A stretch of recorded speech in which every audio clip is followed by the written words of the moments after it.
Hi, I'm Paul. And I'm Dan, and we're the Wandering DMs, and today we are wandering at TotalCon in Marlborough, Massachusetts. So, Paul, I got here a little later yesterday, but you got here earlier. How was your day yesterday, Thursday? It's going great. I ran 2 games yesterday, OD&D game and then a horror Cthulhu-esque game. My voice is already starting to sound a little strained. It's only day 1. How would you grade those 2 games that you ran? How would I grade them? Well, let's see. Letter grade, please. Okay.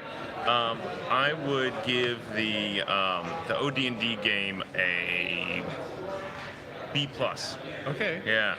It was a lot of fun. I had a big table, 8 people. Great. A lot of them had never played any version of old school D&D before. Right. Or,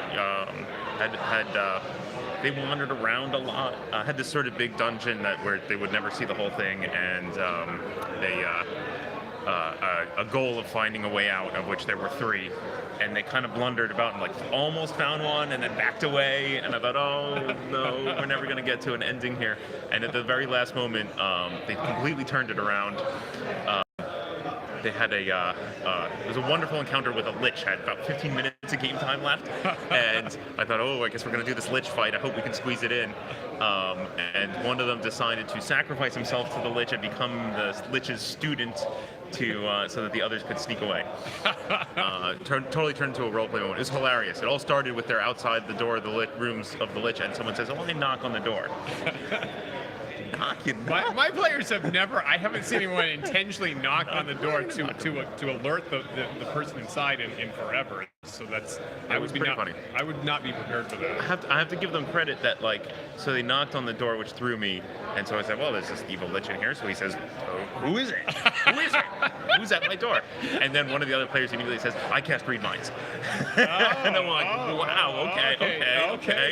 Yeah, all right, that's sharp play. Yeah. Did you give him anything from that, actually? A little bit, can you because read mind of a Lich? I think so. Yeah. I thought so. Again, the description of Read Minds is you get surface thoughts, right? Not a lot of stuff, right? Okay. So I gave them kind of vague, it's definitely something that's highly intelligent, and there's some level of frustration and annoyance. Okay. Not a lot that you wouldn't have regarded from the way I was making him speak. Right. But enough.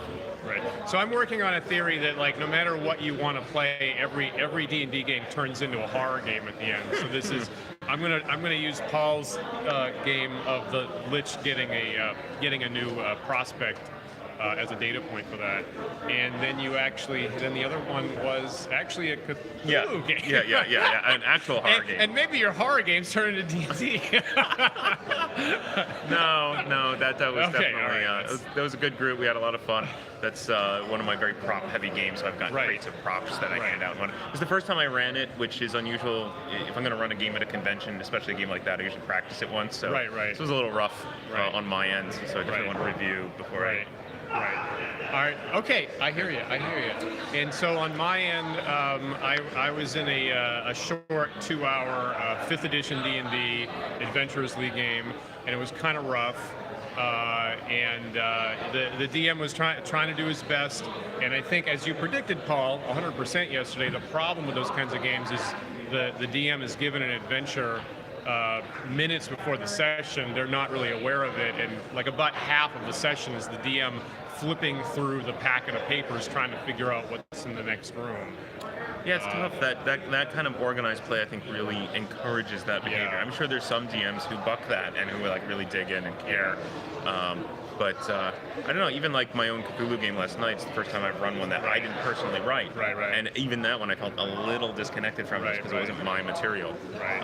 I always much prefer to play in a game where the DM has hopefully written it themselves, or at least is so passionate about it, they really dug through it and know what they're about to do. Right. So as we've seen recently, there are some people online for whom prepackaged adventures are really anathema and a really corruption of the whole thing. And I'm kind of wrestling with that at the moment, but those are certainly examples where it is kind of going in a not super great direction if you don't take ownership of it.